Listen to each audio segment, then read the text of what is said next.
Yang pertama yaitu pemilihan lahan. Seperti yang kita ketahui, lahan budidaya harus mampu mendukung kebutuhan tanaman untuk dapat tumbuh dan berproduksi optimal. Adapun kriteria dalam pemilihan lahan budidaya yang baik yaitu yang pertama, subur, yaitu tersedia cukup unsur hara yang dibutuhkan tanaman. Yang kedua, berdrainase baik atau tidak mudah tergenang, karena lahan yang tergenang akan membuat fungsi akar tidak maksimal bahkan bisa membusuk. Dan yang terakhir yaitu kecukupan sinar matahari. Cahaya adalah energi penggerak fotosintesis yang menentukan pertumbuhan dan produksi tanaman. Persiapan lahan merupakan salah satu faktor terpenting yang perlu dilakukan dalam memulai hortikultura. Tujuan dari persiapan lahan adalah untuk mengkondisikan lahan tempat budidaya tanaman agar sesuai dengan kondisi yang dibutuhkan tanaman. Persiapan lahan meliputi beberapa kegiatan, mulai dari land clearing, pengolahan tanah, penggaruan lahan, serta pemberian pupuk dasar. 1. Land clearing. 2. Pengolahan tanah. Adapun tahapan pengolahan tanah adalah manfaat pengolahan tanah antara lain sebagai berikut. 3. Penggaruan lahan. 4. Pemupukan lahan. Pemupukan bertujuan memberikan tambahan nutrisi pada tanah yang secara langsung maupun tidak langsung akan diserap oleh tanaman untuk metabolismenya. Nutrisi yang dibutuhkan terdiri dari unsur hara makro dan unsur hara mikro. Pemupukan dapat dilakukan melalui dua cara, yaitu melalui akar dan daun. Pemupukan melalui akar bertujuan untuk memberikan unsur hara pada tanah untuk kebutuhan tanaman.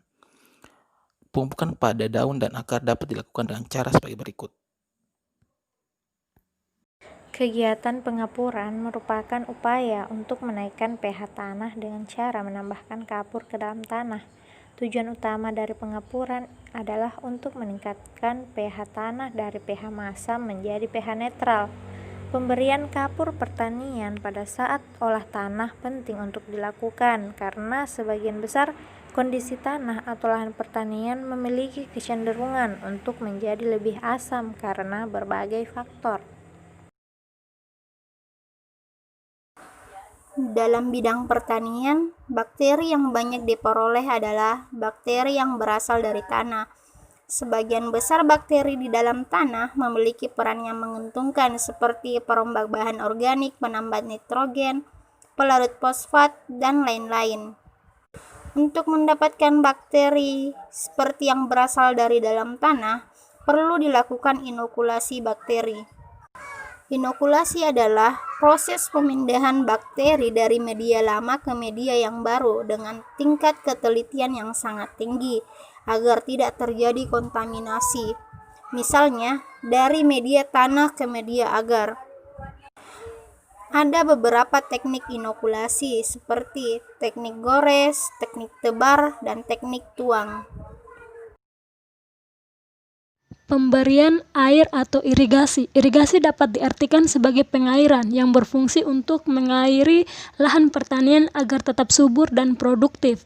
Irigasi terbagi menjadi beberapa jenis, yaitu irigasi permukaan, di mana posisi sumber air lebih tinggi dari lahan agar airnya bisa mengalir. Kemudian irigasi bawah permukaan, di mana pipa yang digunakan ditanam di bawah tanah dan menuju langsung ke akar tanaman.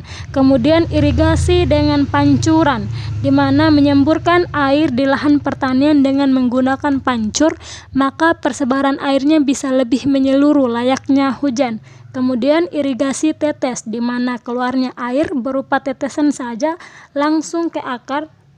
Kemudian tujuan dari irigasi tetes ini agar tak banyak air yang terbuang percuma.